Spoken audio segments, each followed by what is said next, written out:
Dad! You're fired! All of you, get out! For 6 years, an old janitor pushed a mop through the halls of one of the most powerful companies in the country. Nobody looked at him twice. He wore the same faded work jacket, kept his eyes down, spoke only when spoken to, and moved through that glass and steel building like a man who had spent his entire life being invisible on purpose. Then, on an ordinary Tuesday morning, the CEO of that company walked into the lobby, saw a group of employees laughing at the old man's expense, and did something none of them expected. He didn't simply tell them to stop. He looked the janitor directly in the eyes, and in front of the entire room, he said one word that changed everything. He called him Dad. The silence that followed lasted only a few seconds, but it felt, to everyone standing in that lobby, like the entire building had stopped breathing at once. Daniel Hale, the man who had built Ridgeline Corp into one of the most respected companies in the country, had not seen his father in 6 years. He believed, the same way everyone around him believed, that Walter Hale had lost everything long ago and simply walked away from his own life, unable to face what remained of it. What Daniel did not know, standing frozen in that lobby with his father's tired eyes looking back at him, was that almost none of what he believed about the last 6 years was actually true. By the end of this video, you will understand exactly why a father would disappear from his own son's life, and why he chose to come back exactly this way. Before we dive deeper, let us know in the comments where you're watching from. We'd love to hear from you, and don't forget to hit that subscribe button so you never miss any of our upcoming videos. To understand why a respected businessman would spend 6 years pushing a mop through the same hallways his own son now commanded, you first need to understand 3 things. First, why did Walter Hale really disappear from his son's life all those years ago, when every version of the story Daniel had ever been told pointed to simple failure and quiet surrender? Second, why would a man with Walter's background choose this exact company, this exact building, and this exact unglamorous job to come back to, rather than staying away entirely or reaching out through any of the countless easier paths available to him? And third, what finally forced the truth into the open in that lobby, after 6 years of careful, deliberate silence that Walter had maintained without a single slip? These questions sit at the very center of this story, and the answers reach back far further than anyone standing in that room that morning could have imagined. Daniel Hale had built his entire adult identity around the version of his father's story he believed to be true, a talented man who had once run a thriving company, who lost it all through some combination of bad decisions and worse luck, and who eventually became too ashamed to remain part of his own son's life. That belief had shaped Daniel more than he ever fully admitted, fueling a relentless drive to succeed that some of his closest colleagues privately described as almost impossible to satisfy. What none of them knew, including Daniel himself, was that the version of events he had spent 6 years grieving was not simply incomplete. It was, in almost every way that mattered, a story his own father had carefully and deliberately constructed to protect him from something far more dangerous than failure ever could have been. Walter Hale had spent nearly 20 years building Hale Manufacturing into a respected mid-sized company, the kind of business that provided steady, honest work for hundreds of families, and had earned Walter a quiet reputation as a man who did things the right way, even when the right way was slower and less profitable than the alternatives. Daniel grew up watching his father work with that same steady discipline, and their relationship, by every account from those years, was close in the specific way that happens between a father and a son who genuinely respect each other, not just love each other out of obligation. Walter taught Daniel how to read a balance sheet before he taught him how to drive a car, and Daniel, even as a teenager, had already begun sketching out ideas for a company of his own one day.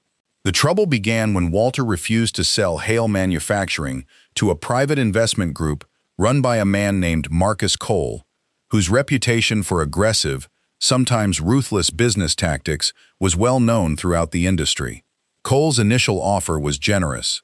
Walter's refusal was polite but firm, rooted in his unwillingness to see the employees who had built the company alongside him lose their jobs in the restructuring Cole's group was known for. What followed was not another offer, but a slow, deliberate campaign of pressure, financial and otherwise, designed to force Walter's hand. When subtle pressure failed to move him, the threat stopped being subtle. A message reached Walter, quiet and specific enough to leave no real doubt about what Cole's people were capable of if he continued to refuse. One that made clear his son's safety could not be guaranteed if this disagreement continued much longer. Walter never told Daniel about that message, not then and not for years afterward. Instead, he made a decision no one around him fully understood at the time. He allowed Hale Manufacturing to collapse under manufactured financial pressure, liquidated what remained of his personal assets in a way that made his ruin appear complete and irreversible, and severed contact with nearly everyone in his previous life, including his own son. To Cole and the people watching from the outside, Walter Hale had simply lost everything and disappeared into obscurity, exactly as intended. What none of them knew was that Walter had spent the following 6 years watching his son build an entirely new company from a careful, invisible distance, close enough to intervene if real danger ever resurfaced, and far enough away that no one searching for a weakness in Daniel's life would ever think to look at the janitor emptying the trash cans down the hall. The morning it finally came apart began the same way most mornings at Ridgeline Corp did, employees moving through the lobby on their way to meetings, coffee in hand, paying no particular attention to the older maintenance worker moving quietly between the potted plants near the entrance. A small group of junior employees, the kind who mistake casual cruelty for confidence, had taken to making comments at the janitor's expense whenever they passed him. Small jokes about his age, his worn uniform, his slow and deliberate way of working. That morning, emboldened by an audience gathering near the elevators, their comments grew louder and sharper than usual, drawing the kind of attention that eventually reaches the wrong person at exactly the wrong moment. Daniel Hale happened to be crossing the lobby at that exact moment, catching only the tail end of the exchange, enough to see the janitor's carefully composed expression, and enough to recognize, immediately and without hesitation, that something about this situation required his direct intervention. He had built Ridgeline Corp on the explicit principle that no employee, regardless of position, would ever be treated the way his father once described watching factory workers get treated at companies that valued profit over people. He crossed the lobby with every intention of shutting the behavior down as a straightforward matter of company culture. It was only when he got close enough to see the man's face clearly, close enough to catch the specific, familiar way his jaw tightened under pressure, that something else entirely took over. The word left Daniel's mouth before he had fully processed what he was seeing, before his mind had caught up to what some older, more instinctive part of him had already recognized.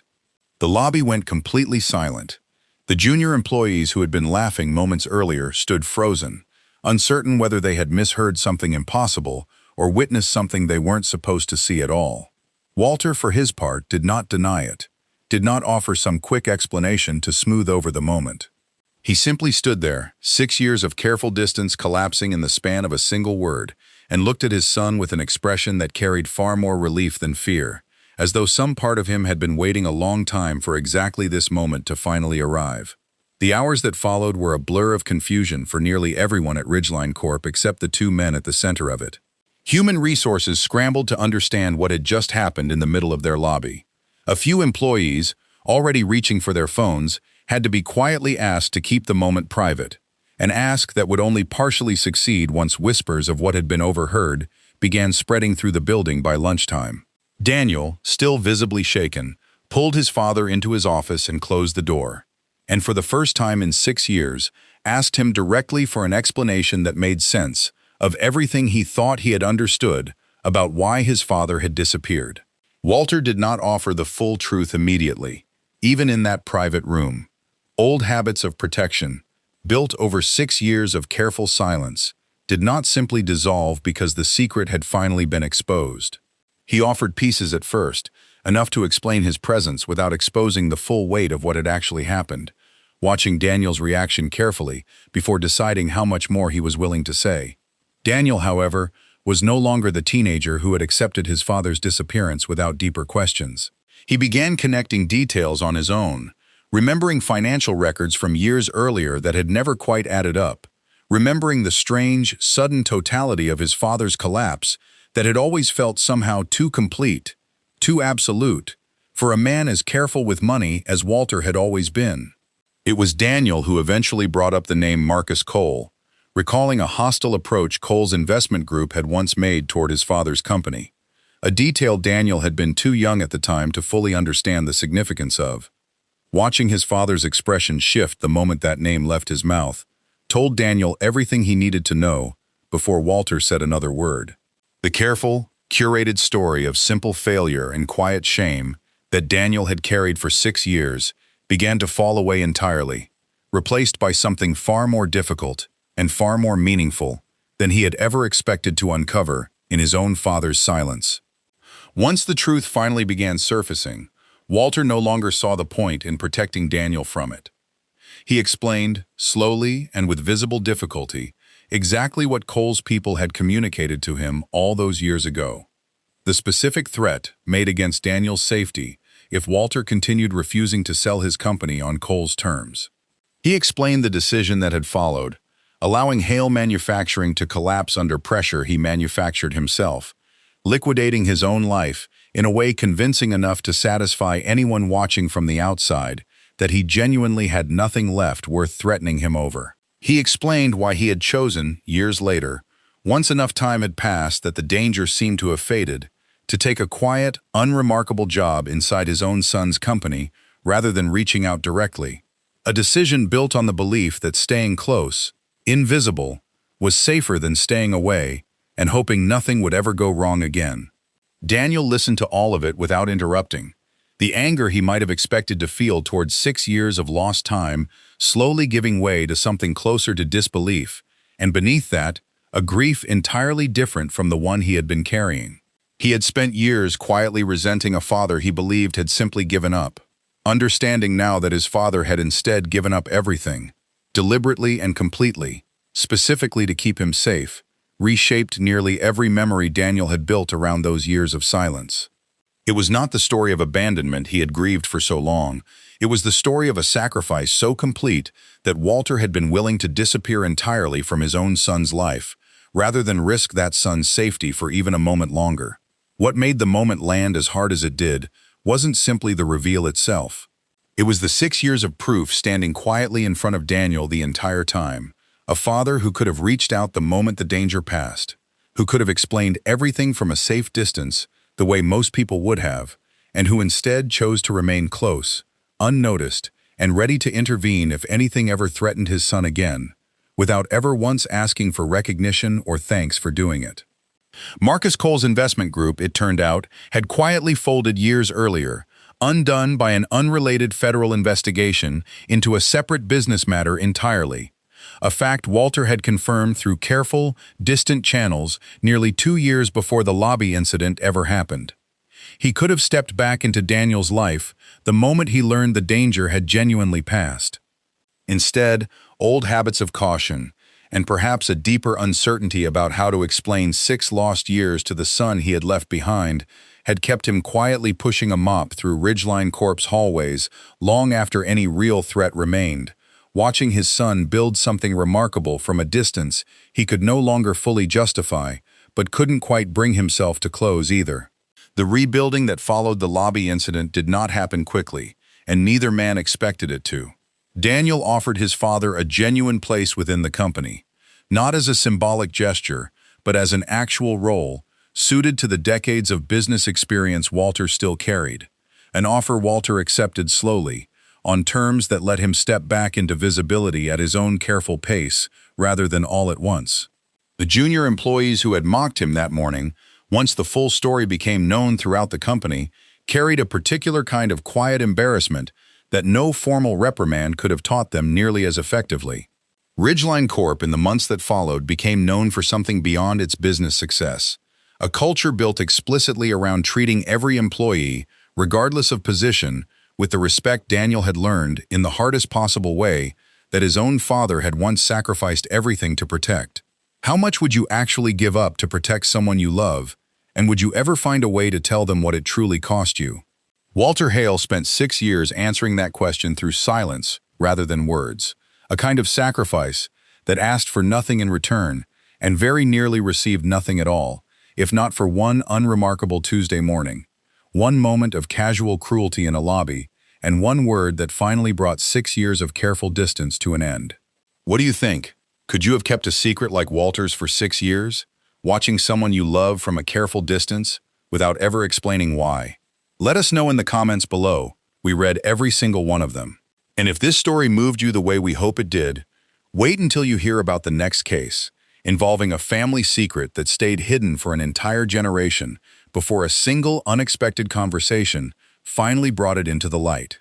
Subscribe now so you never miss the next real story of sacrifice, silence, and the people who give up everything without ever asking for recognition.